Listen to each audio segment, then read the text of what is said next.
मैं आज आपको लाइव GSTR1 का रिटर्न फाइल करके सिखाने वाला हूँ। जो भी न्यू चेंजेस आए हैं, चाहे वो इनवॉइस मैनेजमेंट सिस्टम को लेकर के हो या फिर इनपुट टैक्स क्रेडिट का मामला का हो, ये मैं आज आपको पूरा लाइव करके सिखाने वाला हूँ। इसलिए दोस्तों पूरी जानकारी के लिए आप हमारे साथ एंड तक आप जरूर बने रहें। और दोस्तों अगर आप टैली अकाउंट्स और टैक्सेशन में महारत हासिल करना चाहते हैं और इस फील्ड में हर तरह का काम सीखना चाहते हैं, तो आप हमारे tally and taxation mastery course में भी इनरोल कर सकते हैं। इसके लिए हमारे ऑफिशियल वेबसाइट द अकाउंट्स को विजिट कर सकते हैं। मैं इसका लिंक अपने वीडियो के डिस्क्रिप्शन में दे दूंगा। तो चलिए दोस्तों आज का वीडियो हम लोग शुरू करते हैं। लॉगिन करने के बाद कुछ तरह का डैशबोर्ड आपको दिखता है, ये हम सभी जानते हैं। अब फाइनली हमें क्या करना है कि हाँ भाई GSTR1 का हमें रिटर्न फाइल करना है। तो इसके लिए हमें चले आना है रिटर्न डैशबोर्ड पे। यहाँ पर से आपका जो फाइनेंशियल ईयर है ये बाय डिफॉल्ट रहेगा। यहाँ पर से हमें क्वार्टर को सेलेक्ट करना है, देन सर्च। अब जैसे कि यहाँ पर आपका GSTR1 है, 2B है और यहाँ पे 3B है और GSTR2 है। जानकारी के लिए मैं बता दूं, जैसे ही आप लोग GSTR1 का रिटर्न अपलोड करोगे, यहाँ पे आपका GSTR1A भी इनेबल हो जाएगा। तो चलिए सबसे पहले हम लोग GSTR1 का रिटर्न हम लोग फाइल करते हैं। लेकिन उससे पहले जो कि हमारा एक ही छोटा सा यहाँ पे वर्किंग किया हुआ है कि यहाँ पे हमारा इनपुट टैक्स का क्रेडिट कुछ यहाँ पे इतना है, IGST टोटल इतना यहाँ पे दिखा रहा है।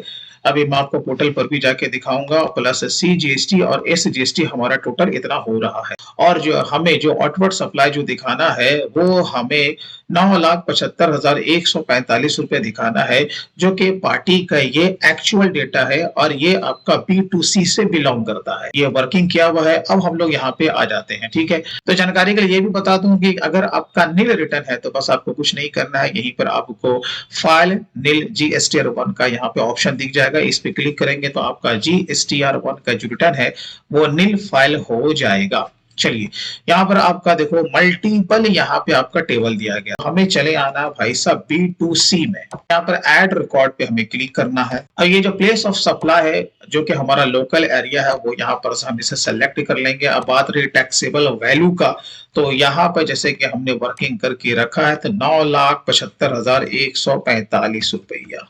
अब यहाँ पे हमें रेट को सेलेक्ट करना। हमारा जो रेट है वो 5% को फॉल करता है। यहाँ पर देखो ऑटोमेटिक आपका 24,000 यहाँ पे आ गया है, राइट। अब हम लोग इसे सेव करेंगे। अब जैसे कि अगर आपका एक से ज्यादा रेट है, जैसे कि 5 या 18 है, राइट, तो आप यहाँ में ऐड भी कर सकते हैं, ठीक है।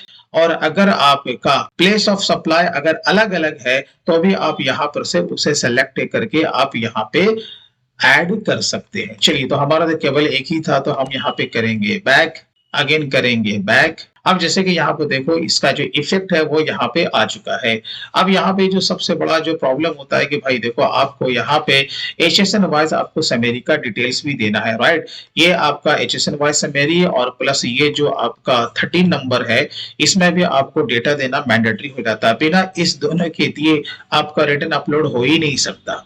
तो हम लोग चले जाते हैं HSN वाइज सैलरी में। तो हमें B2C में चले आना है और यहाँ पे आपको ये सर्च करना है। जैसे कि हमारा जो HSN कोड है वो हमारा 5208 है, तो यहाँ पर देखो ये 5208 आ गया। यहाँ पे डिस्क्रिप्शन या ऑप्शनल है, हम इसे छोड़ देंगे। अब यहाँ पे जो कि मेजरमेंट है वो जिसमें भी रहेगा वो आपको यहाँ पर से सेलेक्ट कर लेना। जैसे कि हमारा मीटर में है, यहाँ पर टोटल क्वांटिटी और जो टोटल आपका जो टैक्सेबल वैल्यू है तो 9,75,145 और यहाँ पर से हमें रेट को सेलेक्ट करना है और स्क्रॉल करके आपको नीचे आ जाना है। यहाँ पे जैसे कि IGST तो हमारा नहीं है, हमारा CGST और SGST है, तो यहाँ पर हमें मैनुअल पुटअप करना होगा, ठीक है। अब यहाँ पे ऐड पे क्लिक कर देना है। चलिए यहाँ पर हमारा ये ऐड हो चुका है। अब फाइनली हमें सेव करना है।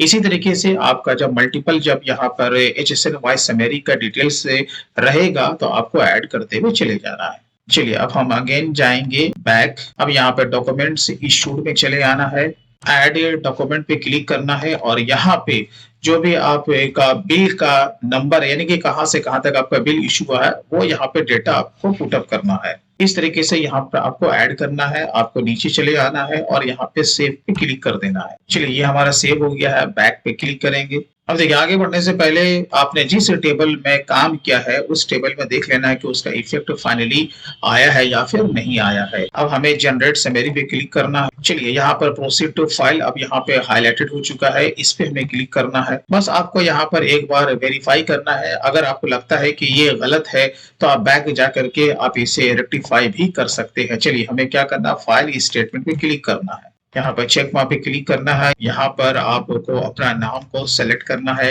और यहाँ पर ईबीसी पे आपको क्लिक कर देना है और जो रजिस्टर्ड ईमेल या फिर आपके मोबाइल पे ओटीपी गया है वो आपको यहाँ पे पुट अप कर देना है। चलिए वेरीफाई पे आपको क्लिक कर देना है। तो ये देखिए आपका यहाँ पे GSTR1 आपका अपलोड हो चुका है। तो दोस्तों इसी तरीके से आप GSTR1 का return according to GST law आप अपलोड कर सकते हैं। दोस्तों इसी तरीके से अगर आप और भी डिटेल में अगर आप tally, GST, TDS, TCS, income tax, payroll और भी बहुत कुछ वो भी कंपनी का रियल डाटा के साथ अगर सीखना चाहते हैं तो आप हमारे tally and taxation mastery course में भी एनरोल कर सकते हैं। इसके लिए हमारे ऑफिशियल वेबसाइट द अकाउंट्स को विजिट कर सकते हैं या फिर स्क्रीन पे दिए हुए नंबर पर भी कॉल कर सकते हैं। दोस्तों वीडियो अच्छा लगा हो तो कम से कम आप इसे लाइक जरूर करें। तो फिर मिलते हैं किसी दिन इसी तरीके से इंटरेस्टिंग वीडियो के साथ। तब तक के लिए take care and bye bye.